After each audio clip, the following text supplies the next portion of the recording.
All right, so hi everyone, welcome to the Paraphrasing Workshop. So glad you could be with us live, and just so you know, I'm recording this session so that you can look at a recording later and access it. So welcome to those who may not be live.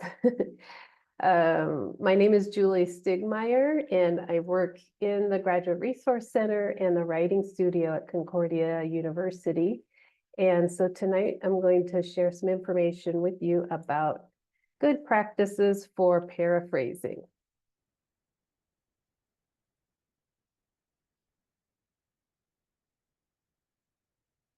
Okay, so I'm just getting things a little organized here. Just a second. Hi, Jasmine. If you're able to show your video, I'd love to see you, but if not, I understand. Sorry, I'm getting that set up, Landon. Okay, there we go. Hi, Carrie. Okay, so let me just add the agenda in our chat. Whoops.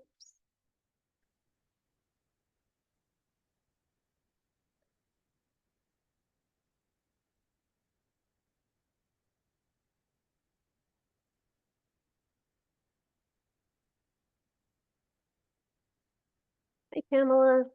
Hi.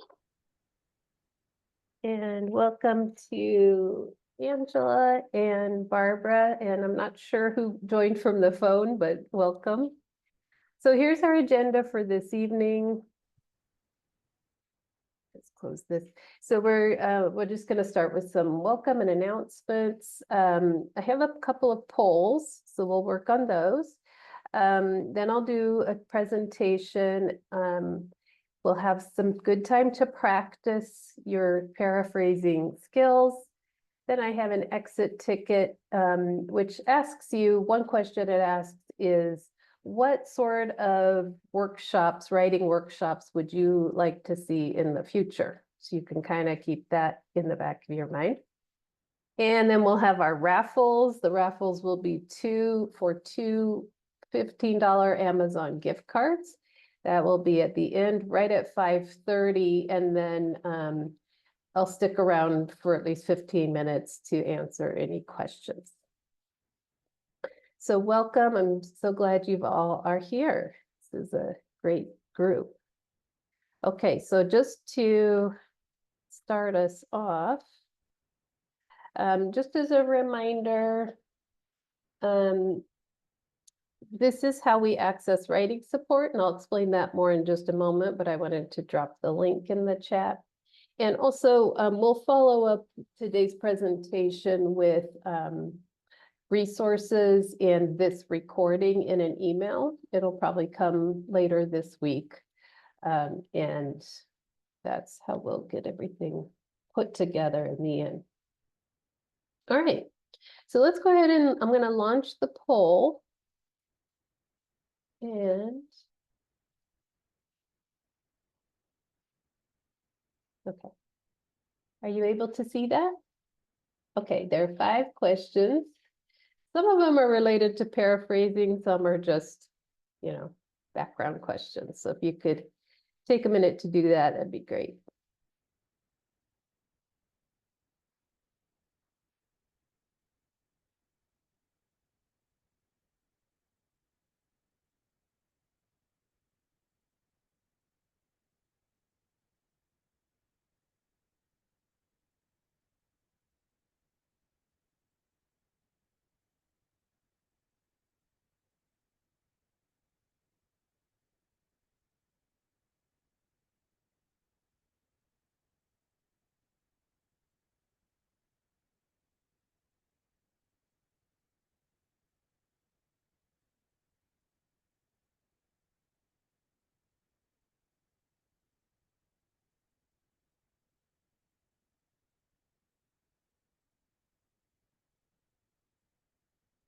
And I don't know if it's showing for you, but for those scales, starting with question 3. 0 would be like not often, and 10 would be almost always. I don't know if it gave you those options. Okay. Great. Looks like everyone's participated. Thank you for that. So here are the results. So about half, well, it's kind of half and half, masters and EDD. Looks like we're all in the Pacific time zone, so yay, or whatever. And then I asked, how often do you paraphrase research in your papers as opposed to quoting? And so there were a few answers. There were a couple that said 7 or 9, so up toward the higher end, and some who are a little bit on the lower end. How often do you quote research in your papers? So that looks a little bit higher, with 8 or 9 using quotations most of the time. I mean, with that rating.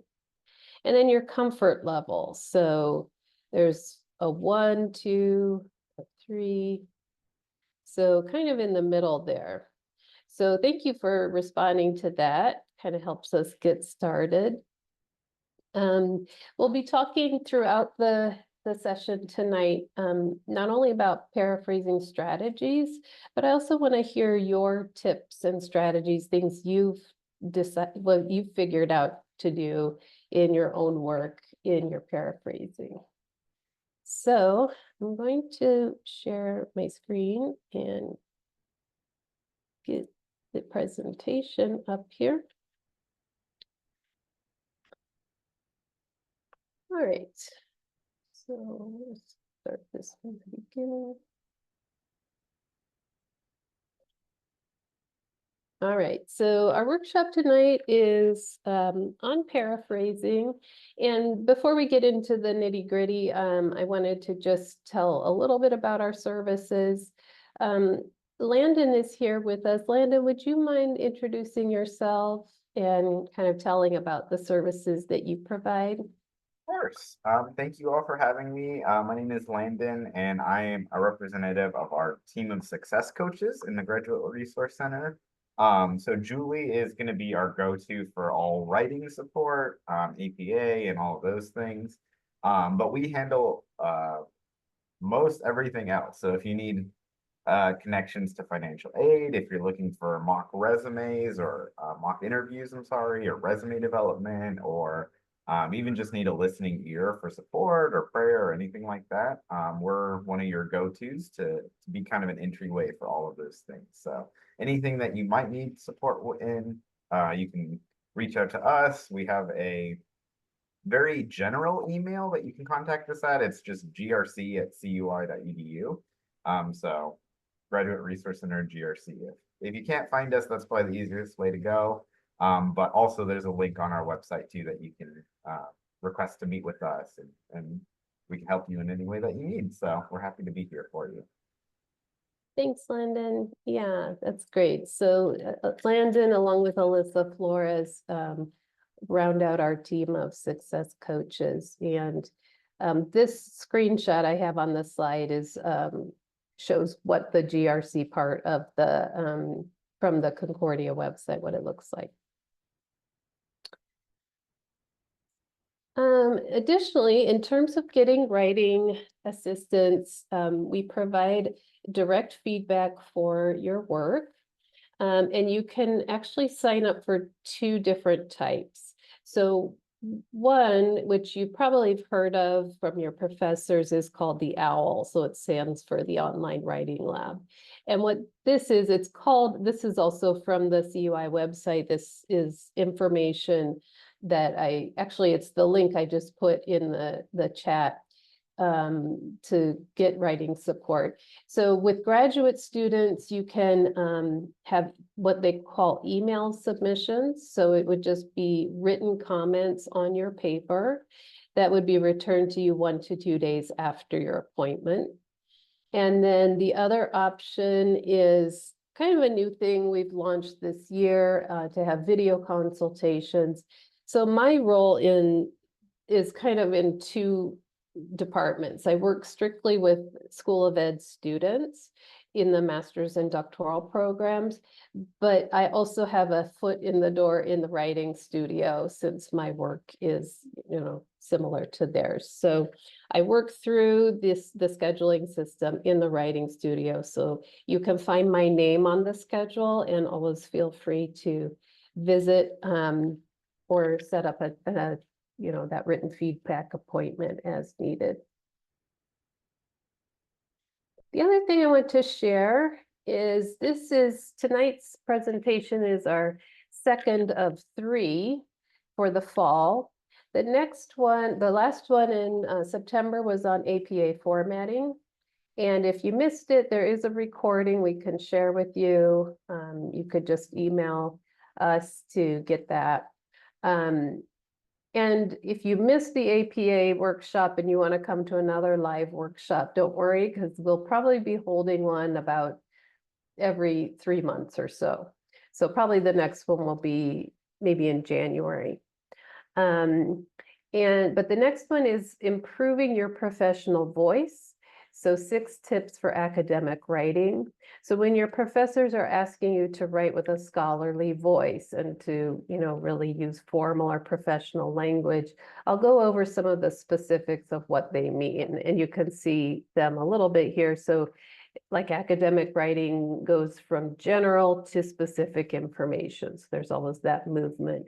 How to substantiate your arguments, using primary or secondary resources, and so on. So it helps if you RSVP, because then I'll add you for the calendar invite, and you can get reminders for that. So let me see if I can click through here. Yeah, okay, so I'll drop this in the chat as well. Feel free to sign up. Writing workshop. And that'll be included in that follow-up email as well.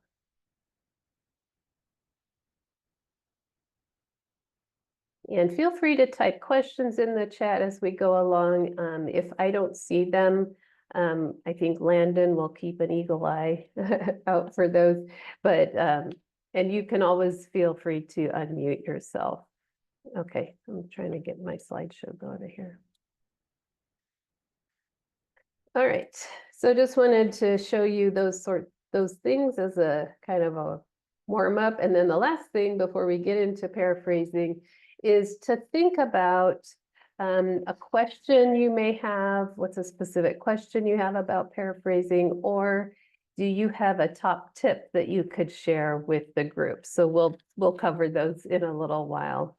But first I want to, okay, Erica, thank you. I'll check that and make sure that the form is set up correctly when I send that email tomorrow or the next day. Thanks for letting me know, Erica. Okay, so yeah, we wanted you to be able to register for sure. So you just keep those questions or tips in the back of your mind, and we'll get going with those shortly. So this is the plan for tonight. I'm going to go through some basic paraphrasing strategies, then common errors with paraphrasing. We'll move to advanced paraphrasing strategies, and then have some time for practice.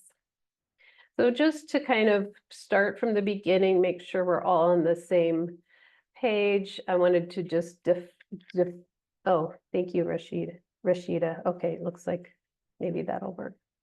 So as you probably know, paraphrasing is restating another person's idea and saying it in your own words.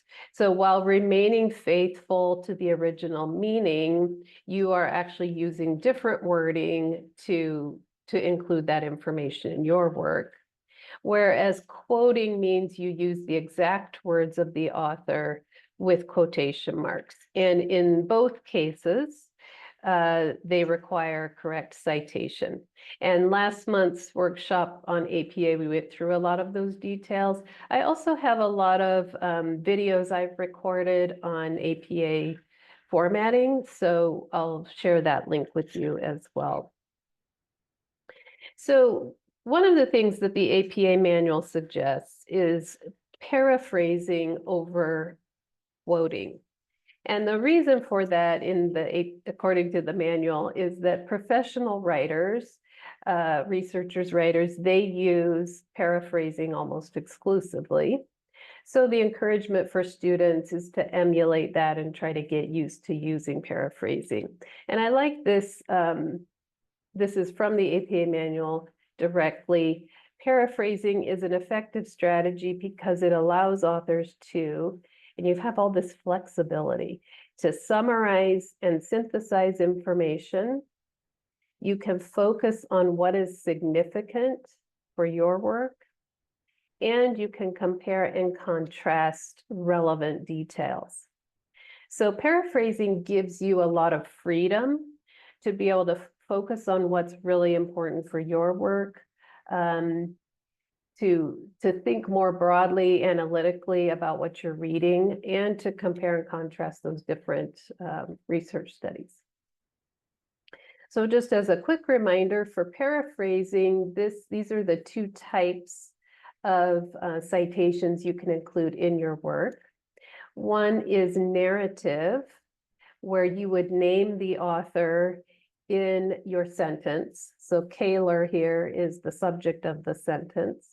And then it's interrupted with the year in parentheses, followed by the rest of the information. And so notice here, you don't need anything at the end, just you're naming the author and the year.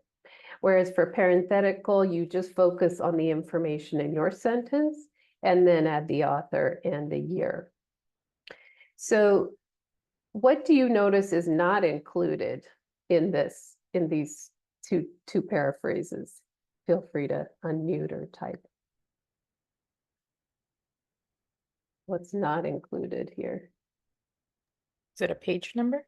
Yeah, so when do we use page numbers? Quotations? Yeah, only with quotations. You're allowed to use them with paraphrases, but APA, with APA, we generally don't. So this is how you would cite a paraphrase. And then let's talk about kind of the steps you would take. So the first is to fully understand the source. And of course, that's crucial so that we don't change the meaning or unintentionally, emphasize something that it is not, that kind of thing. Then the next step is we can highlight key terms. And that helps us identify exactly which words we want to retain in our paraphrase and which can be, shifted out so we can say it in a different way. And then we add some, reflection here. So how does the research fit into your paper? So often with research studies, there may be multiple takeaways. And if you're, say, writing a dissertation on a very narrow topic, but the research study actually has several findings, well, you can reflect on what is most relevant to your work and then, focus on that. And then practically speaking, avoiding looking at the original is a good idea while you're paraphrasing, so that, because one of the things we want to avoid is anything that's too similar to the original. And I've never read this in a book or anywhere, but I figured out that I just flip the sentence around.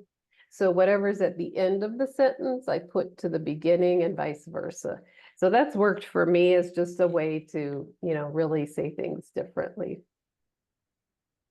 And then another strategy is you can paraphrase longer sections instead of single sentences. And that usually helps you to, it's a summary, but it's also helping you to, not have that too similar, it's not going to be too similar to the original.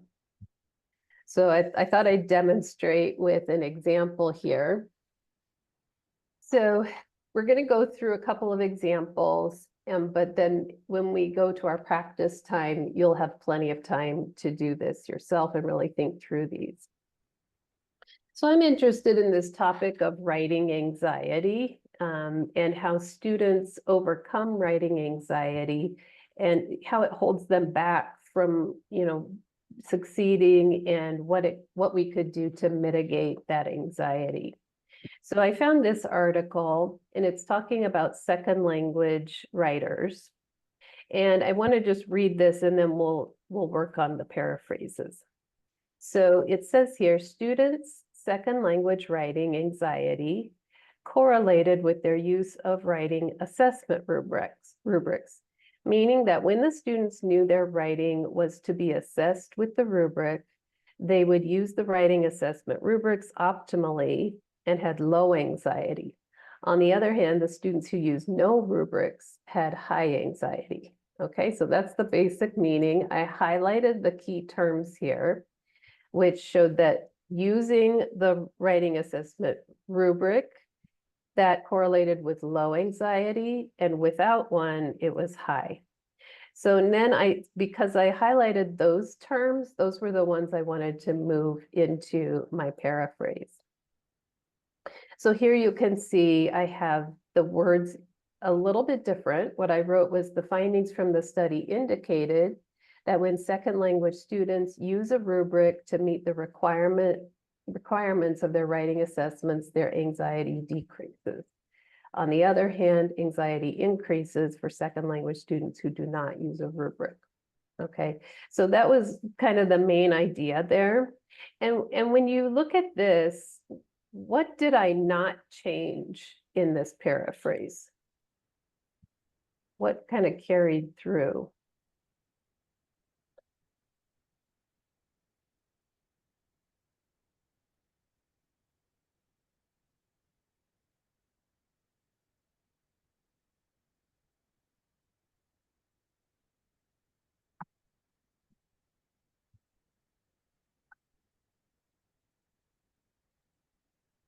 And we could look,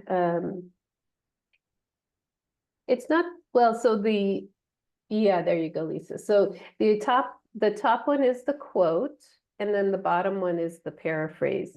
And yeah, so Lisa said anxiety rubric.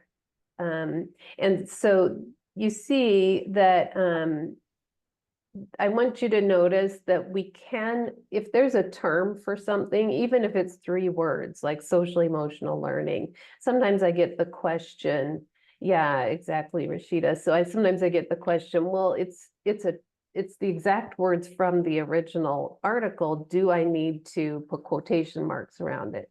And if it's just the term, the thing that it is, we don't want to paraphrase that. We want to use the terms because that's very specific to the research. So yeah, I didn't change rubric. I just, instead of saying low anxiety, I said anxiety decreases. Instead of high anxiety, anxiety increases. So it's just differently phrased. And you'll notice here the citation of Yola and Santana is included after the first sentence, and then the information went on to a second sentence, but there's no need to recite. And then this was another example where in the original, you can see the information about the rubrics came first in the sentences, so I flipped it around. And so in this one, I wrote, the study showed that anxiety increased for second language students who did not use a rubric when composing writing assessments, while anxiety decreased for those who did. So this workshop in general and paraphrasing, it's a very high level of analysis. We really have to think hard. So it's a little, I'm going to try to give you plenty of time to think and work through the samples as we practice, because it is a little bit tough, but we'll do the best we can. So if I were to include this paraphrase in a paragraph, I might follow it up with a piece of analysis that might look like this. This may suggest that when students are provided clear rubrics, their writing anxiety may be lower if they follow them. And I wanted to point out, I highlighted the words may. Does anyone have an idea why I might have written may there instead of making direct statements?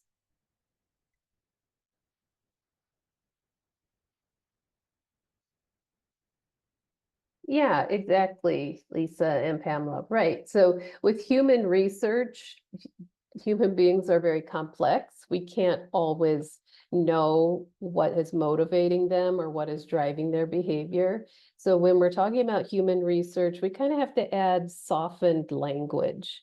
So that means we add may, or there's a possibility, or the potential. Those kinds of things can soften the language. Okay, so I wanted to move into some discussion. Let me just pause my sharing for a minute.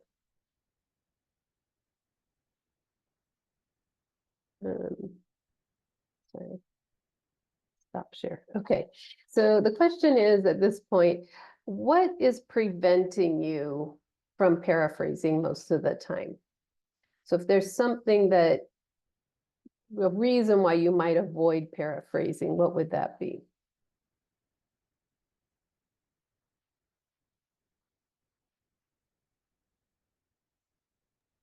Feel free. Go ahead, Angela. I think what stops me from paraphrasing, like I've known in the past, when I try to paraphrase, and I think that goes back to where you said like avoid looking at the original, because then I Mhm. started looking at that and then I was like, well, that looks, I guess the wording, so I just do it again. Like, I guess I'm stuck looking at the original, so then it becomes just a repetitive. So I was like, at this point, I'll just make it just like quote from it. I see. Yeah. So just thinking about other words, that kind of thing can be difficult, right? Yeah. Okay, thank you so much for sharing that, Angela. Anyone else? Sometimes I wonder if it would seem more professional coming as a quote from the expert instead of a paraphrase. Sometimes it seems like that would be more powerful. And I don't mean all the time, but Mhm. Yeah, that's a great point, Pamela. And when I was taught as a high schooler, undergrad, quotations were kind of the norm, right? But with graduate level writing, and especially with research writing, scientific writing, the standard is a little bit different. The idea is to paraphrase a bit more. So we want to try to get to that point where, I mean, my goal for this workshop is for you to just feel more comfortable with trying it. But to your point, Pamela, I think it's really important to think carefully about when we quote, because maybe the author had really special wording and we can't like really capture it in a way like that. Or it could be you're responding to specific wording in the quote, like a definition or something, and you say, well, this researcher's definition was different from this one in this specific way. So you'd need the exact wording. So there are times when it's really important to quote, but in the kind of research writing you're doing, it's not like we have to capture Shakespeare's beautiful language, right? It's just usually scientific writing is more about telling about percentages, findings, outcomes, and they're in fairly neutral general language. So that's my encouragement to you, is just to keep trying it. Any other reasons why you may not paraphrase? I've heard a couple of other reasons in meetings with students. well, I just saw your slide about the plagiarism, and now I'm thinking, I don't know if I have cited everything as well as I should, if it's paraphrased. How do I know when to cite and when not to? Now I feel like I have to look through my 3 chapters of my dissertation and figure out if I needed to add more citations or not. Yeah, that's a great point, Pamela. I hear that a lot, and Jose also wrote plagiarism. That's a very common concern. So I had that little slide with the worried cat. We'll talk about in just a moment a little bit more, but you're right. It is, you know, you all are trying your best as students to learn, to grow in order to be better professionals in the field. And so you don't want to, lack academic integrity. And for me, if I were a student, that would be like my worst nightmare if my professor said, hey, you plagiarized here. So I understand that fear and worry. And so that's one of the points I wanted to make about the terms themselves, like anxiety and rubric. We don't have to quote everything. Those are just the things they are. But I do have a couple of tips coming up that might help as well. Any other, Jasmine, did you want to share? Oh no, you already spoke about it. I Oh, was just gonna okay. share that, my biggest thing is just the plagiarism, and I same as the first person who spoke, Angela. I just start overthinking it and I start looking back and then I'm just like, oh wait, I think I'm just copying it now. So I'm just like, well, I don't know. So May as well just quote it. yeah. Yeah, I get that. Yeah. All right. Well, thanks for sharing that. Let's go back here. And I really appreciate the discussion, though. Okay. So let me get this moved over. So, I don't know. I just love cats. So the question here is, are you nervous about paraphrasing because of plagiarism? So what I want to communicate to you is let me just go back here a second. So when I've worked with students, let me just back up a second. So can anybody explain what a similarity score is? What does that mean when you're looking at like Turnitin? Have you heard of that term? Isn't it like when, how much is, I think I know it. You got it. I think so. So when I printed it in the past, it kind of gives you the scores like, okay, well, it's whatever you wrote matched to something that's online. So and then it gives you that percentage. Okay, like this sounds very similar to something like, let's say a journal article. And it gives you that percentage like, okay, it's like 13%, 14% similar. You completely have it. And thank you, Lisa. That's right. How closely the verbiage matches any original text. So it's judging, and it's just a software program, so it might not be perfect, but it's judging how much of your paper is original to you and how much any other information came from whatever it compares it to on the databases. So with that in mind, we want to reduce our similarity score, and you always go by your professor's guidelines. For graduate level writing, I generally say try to keep it around 15% or maybe 20 at the highest. And when you get that Turnitin report, you might be surprised what it finds. Like it's going to highlight all of the references as being, plagiarized. Well, of course, that's the exact wording and you have to use that. So you have to interpret the report well, but with that in mind, even with all the English classes I've taught, the writing classes I've been in charge of, there have been only about people who could fit on one hand, I could count on one hand, who have intentionally taken information from another source and copied it so that their score was like 40 or 50%. And so if that's the case, of course, your professor will probably bring that up with you. But even then, most of the time, I've worked with professors who send them students to me and say, this score was pretty high. Can you work with this student on paraphrasing? So often the case is just that you need more practice with paraphrasing. And so that's why I want to encourage you to keep trying it. Because often instructors are willing to work with you.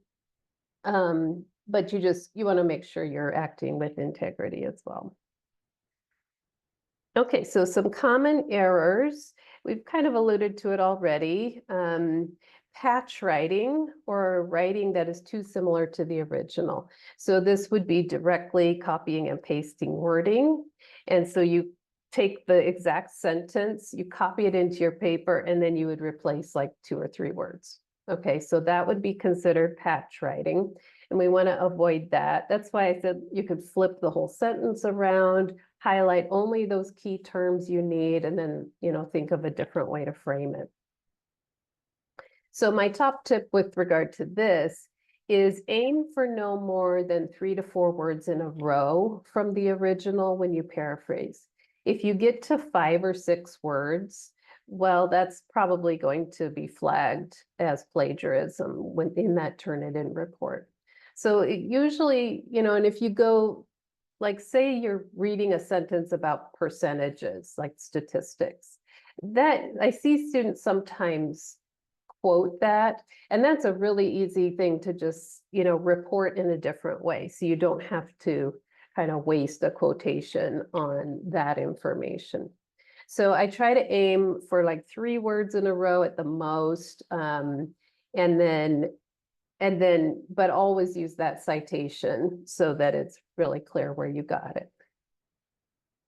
And then the other errors could be changing the meaning either intentionally or unintentionally. And like I mentioned with human research, we don't want to overstate the possibilities. So we could use words like possibly, potentially, may, or can. And then the last error could be failing to acknowledge the source.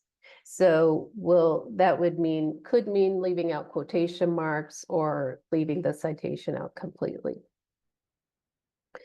Okay, so as I just want to pause there and ask, what strategies have you found successful when you've paraphrased? Any top tips you could share with the group?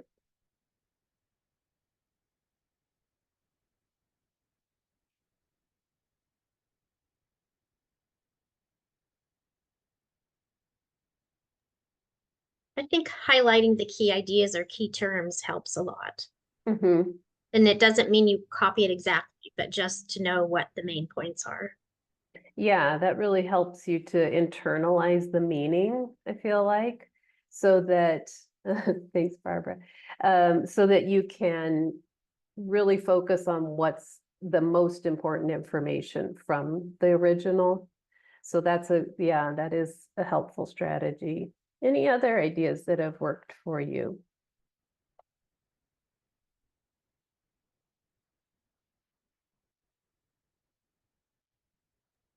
Yeah, I try to summarize it as I'm reading. I'll, reread the passage a few times and just try to restate it in my own words. Mm. Then after I'm able to do that, then I'll use the key terms to paraphrase. Yeah, I love that. I was talking to a student the other day who has a passion project. He loves to read. And he said he's reading like a whole chapter of a book and then challenging himself to write only 4 sentences to summarize it. So that's a really great practice in critical thinking, because this is all, if we looked at Bloom's taxonomy, that analysis and evaluation, those are at the very top of the pyramid. So these are hard skills and we have to practice them. But I love that strategy, Rashida, of summarizing in your own mind. Sometimes even if you like explain it to someone else, that can be helpful. Just call a friend, or that can also be a helpful tip. Anything else you think of right now? We can come back to it too. Thanks, those are great ideas. Okay, so let's talk quickly about some more advanced strategies. APA has this concept called the long paraphrase. And what it means is that you paraphrase maybe for several sentences. And this is true of many papers that I read. You're referring to a specific research article, and that may continue for a whole paragraph. So the guideline here is to cite the work being paraphrased on first mention. And then once it's been cited, you don't have to repeat it in that paragraph, as long as it's clear you haven't changed sources. So here's an example. You can see after the very first sentence, so at first mention, Hall et al. Is cited. And then the understanding is that the information that follows is also from that study. And so that is it's kind of the opposite of what a lot of people were taught. I was taught in school, you put all the stuff in the paragraph and then cite at the end. But APA is a little bit different in that. So that's an important tool to keep in mind. And then just another note on synthesizing, especially for you who are writing literature reviews, this is a very important skill. If we think about what synthesis is, I always think of photosynthesis, right? Plants gathering light and nutrients and CO2 to make something new. And that's what we're doing in a writing context where we are gathering multiple ideas together and then saying something new. So for example, you could be finding commonalities between researchers' ideas, and then you show how they're related. So it's a type of paraphrasing that's really important for lit reviews. And Lee Swope, who's in the MAD program, she allowed me to share her work because she had a really good example here of that. So when you're synthesizing, you can add these multiple citations. And what this shows is that what she wrote in the sentence is found in common in all of these studies. So I think there's 5 or 6 here. So it says that when teachers provide instruction that meets the needs of high achievers, research repeatedly shows that students experienced increased motivation, leading to academic improvement. And that was found in Johnson, et cetera. So all these sources. And with the nitty-gritty of this, what you do is you list those sources in alphabetical order, separating them with semicolons. So for those of you, especially writing dissertations or in your capstone, it's a great question, Pamela. You'll want to put them in alphabetical order and then separate with semicolons. I guess what I would think, Pamela, is, we could go on forever and ever with some ideas, right? But I think I would only do like a maximum of maybe, I don't know, 7.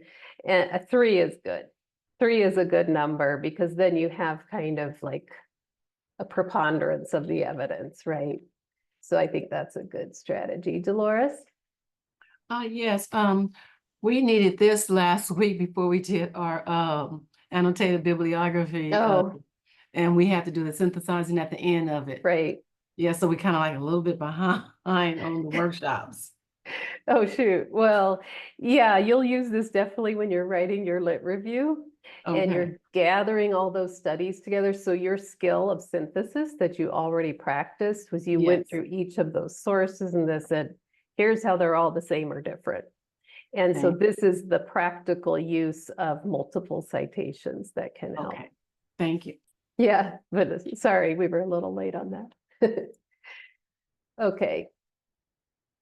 I'm going to go ahead and pause at this point so that we can move on to our practice. But we'll talk a little bit in more depth next month on synthesis because that's really an important skill, in academic writing. But right now I want to go to our practice page. So I'm going to put this in here. And what we'll do is spend about, if you could join me in this document, that'd be great. We'll spend about 10 minutes practicing and then I'll share the exit ticket and then Landon will help us with the raffles. And so we'll do that, but then I'm here for, much more for questions. So are you able to get into that document? No? I thought I set up the sharing correctly. I must not have. Let me fix it. Yep. Sorry about that. I must have done that with the wrong one. Okay, so it should be anyone with the link can edit. So maybe refresh your screen and see if you can get in there now. Yeah, I see people joining. Great. Okay. So if you'd like to write down any questions, I set up this bookmark in this document. You could click on that and it'll take you to the page where you can write some questions, or you can just wait and we can talk about them. So what we're going to do is look at 3 different paraphrases, and I want you to think about these things as we are reviewing those. So keep these common errors in mind. Patch writing or writing that is too similar to the original. So we want to look for that. We want to look for any change of meaning. And we want to look to see if the source was cited correctly. Okay, so if you can go to page 2, where I am, to the page that says Group Practice Paraphrase Set Number 1. I have the reference here for an article from 2015. The article's about social emotional functioning in kindergarteners and how that relates to their young adult competence and wellness. Okay, so that's the big idea here. And I want to read the original text. It says, we found significant associations between measured social emotional skills in kindergarten and key young adult outcomes across multiple domains of education, employment, criminal activity, substance use, and mental health. So that's the original. And then you can see down here, I have paraphrase number 1 with some questions, paraphrase number 2, and paraphrase number 3. So what I'd like you to do is kind of spread out and maybe a few people go to number 3, a few to 2, and others can stay here. And feel free to just write on this document, is this too similar? Did it change the meaning? Is it cited correctly? So I'll just give you a couple of minutes to work through that silently, and then we can talk about that after. Does everyone understand where to go and what to do? Okay, let me know if you need any help.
great. I'd love to see how you're thinking through these.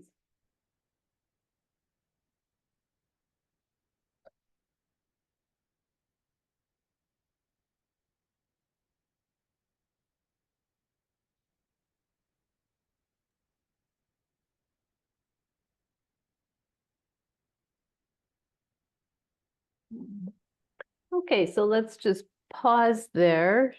And sorry, we don't have more time. I just want to make sure we end. I respect your time. So in our original text, I like if you could come back to paraphrase number 1, we'll look at this together. So I like to see how one of you highlighted some of those terms. So the original was here. And the paraphrase number 1 said, Jones et al. Found significant correlations between social emotional skills for kindergarten students and outcomes for these students as young people in these areas.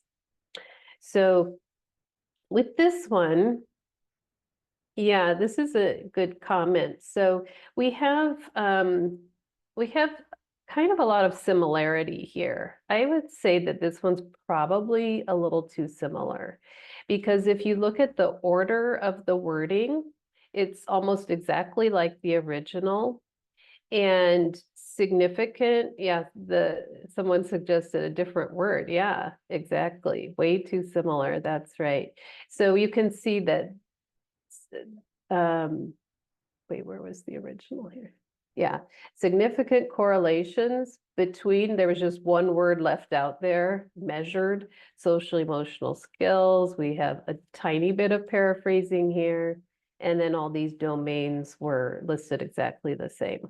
So it's cited correctly, so that's good, but it is a little too similar to the original, I would say. Okay, the second one is, let's see. Yeah, let's look at the second one. So paraphrase number 2. Young adulthood experiences in education, mental health, work life, and other areas may be correlated with their social emotional skills learned in kindergarten. So yes, I think someone said this one appears flipped. You're exactly right. That was what I was trying to do. Is this correctly cited? Does it look good? Yeah, so we've got our citation here at the end, a parenthetical citation. What I tried to do in this paraphrase was kind of summarize the domains instead of listing them all out as was in the original. I summarized it to like work life and other areas.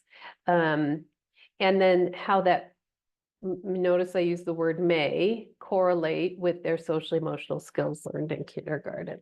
So in my mind, this one is pretty good.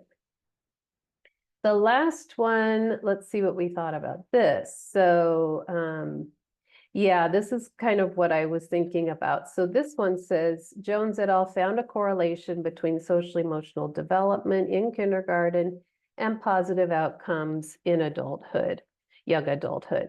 So this changed it to positive outcomes. We don't know from the original if these were positive or not. So we want to be careful not to, overstate or restate in a different way. But we do have a correct citation there. So, so thanks for your help with that and your input. This is a little bit of a challenging workshop to have a lot of practice because this is such a analytical skill that just takes time. But maybe we'll do another one in the future and hopefully have a little more time for practice. Okay, so what I'd like to do right now is I'm going to share the exit ticket. And if you could go ahead and work through that. Let me stop sharing. Just to give us some more feedback on what workshops to do in the future, how we can be more successful. If you could take a look at that, that'd be great. I'll give you a couple minutes to do that, and then we'll do our raffle, and then we can have questions.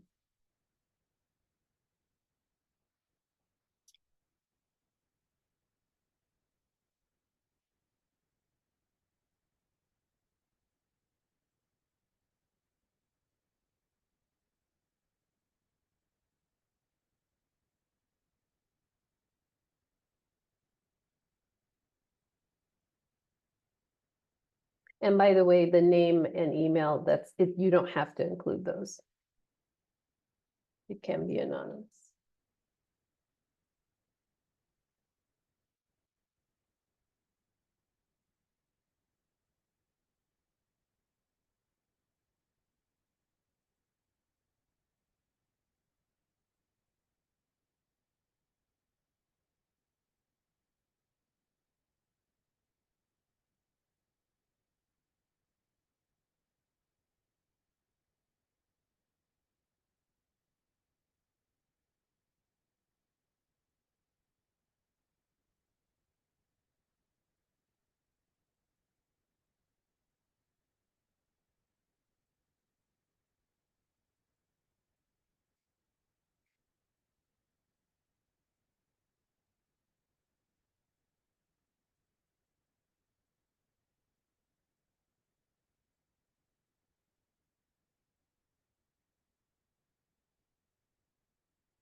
Okay, thank you for adding your input. I appreciate any feedback you can offer, as we're always trying to improve and move forward.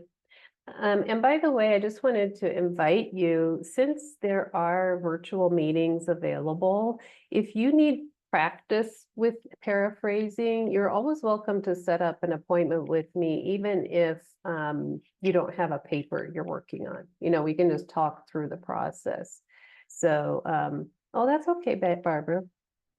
Okay, so yeah, so feel free to reach out.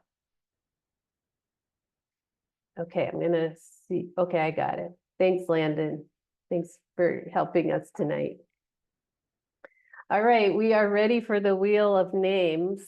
We're gonna say goodbye to Landon because I know he has to head out, but thank you so much for joining. So with this, can you see my wheel of names? No, I don't think you can. You can? Oh, okay, thank you. Yes. Okay, great. So what we're gonna do is I'll click it twice. And for anyone, so you have to still be here, but I think everyone stayed. And then we'll, and then I'll see who won and send those out. Okay, so here's the first winner. Write you down. Okay, Carrie. Congratulations. Awesome, thank you. You're welcome. And we'll do one more.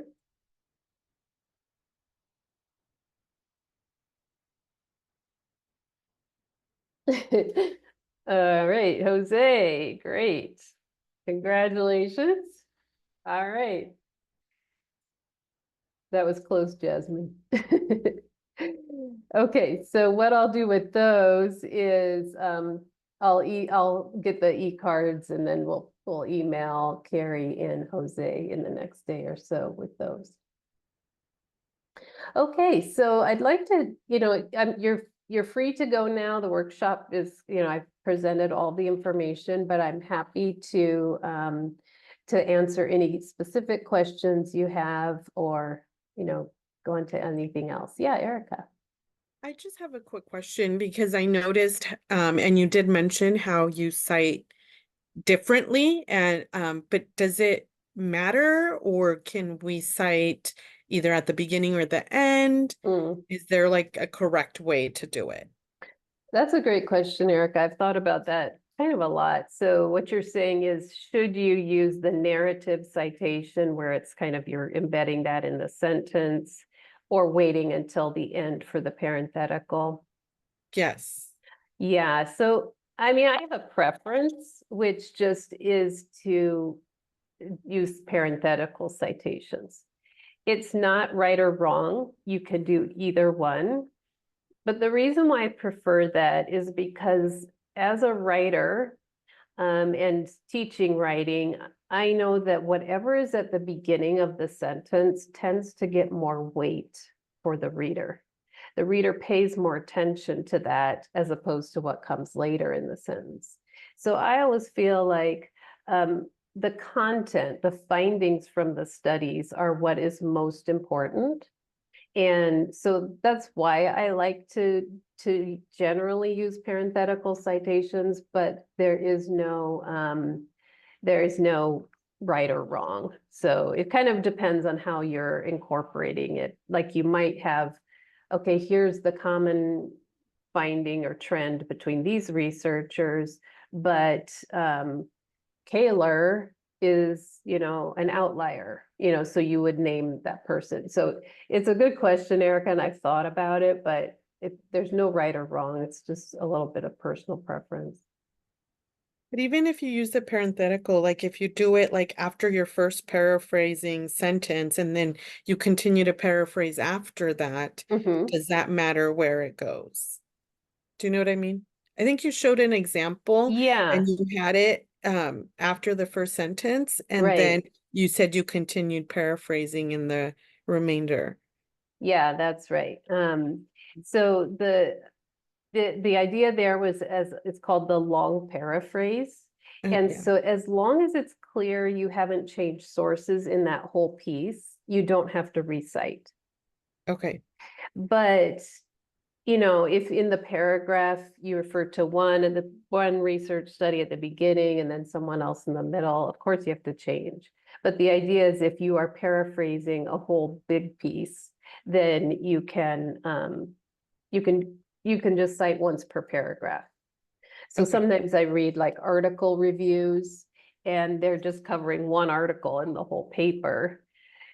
But even so, I say, well, it's still probably a good idea to cite at least once per paragraph. So those are good little nuances to pick up on because it's important. Okay. Thank you. Yeah. Pamela. Yes, you and somebody else mentioned Turnitin. I guess that's my first question is, do you suggest that we do that? And then my second question is with the writing workshop, I haven't used that yet, but it's on my to-do list.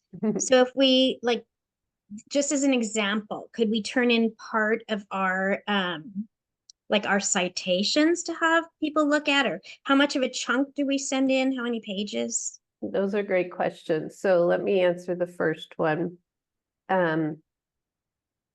Wait, I just blanked on it. What was the Turnitin. Do you suggest Turnitin? we use Turnitin? So I'm not positive because I can't see into all the Canvas shells, but my understanding is that most assignments through Canvas are automatically use Turnitin. I'm not positive about that, but I think it is, for at least when I used to teach at Concordia a few years ago, we had something called Safe Assign. And I, as the instructor, could choose which assignments I wanted to be checked. But I think with some of the assignments now, I think a lot, you're welcome, Lisa. A lot of them just have that automatically. Okay. So if you want to check your score, there's one other way to go, but it's not super reliable. It still might give you information though. It's hard to use Turnitin just on your own. Okay.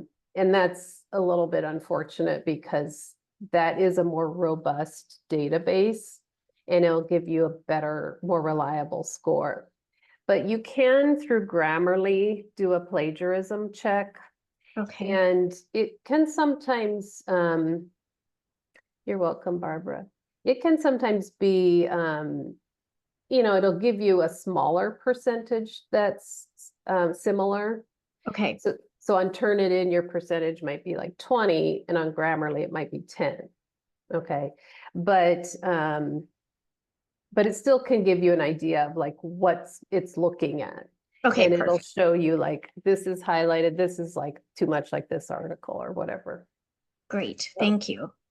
And then your other question, yeah, so for the written, well, really for either type of appointment, but especially for the written feedback appointments, Uh-huh. you're welcome to submit references or whatever you would like to have reviewed. We could also talk through that in a Zoom session. Okay, So that great. you can kind of learn, I could show you like patterns and then. Oh, I you would can- love that. Yeah, then That'd be you could, great. yeah, that's what I did with a student. Actually, just yesterday, we went through her reference page. I said, well, use this one as your model and then notice these things in it. Perfect. Yeah. Okay. And Terrific. then in terms of the number of pages, we usually have a maximum of 15 pages per Okay. appointment. So then if it's a lot like that, we might have to just give more general Okay. feedback. Or if it's shorter, we can give a little more specific, but that's kind of the Okay. guideline. So then that's a possibility of perhaps turning in maybe chapter 1 might be about that Mhm. length. Okay. Yeah, exactly. Great. So people who are doing the capstone or even their dissertations, they like turn in half of chapter 4 or something and then Okay. get that reviewed and then go on to the next piece. Oh, I like that idea. Okay. Great. Yeah. Well, thank Yeah. you. Uh-oh. Sorry. It looks like I'm the last one standing. That's totally fine. It was great to talk with you and Okay. Thank you thanks for so attending. much. You're I welcome. appreciate it. All right. Bye-bye. Bye, Pamela.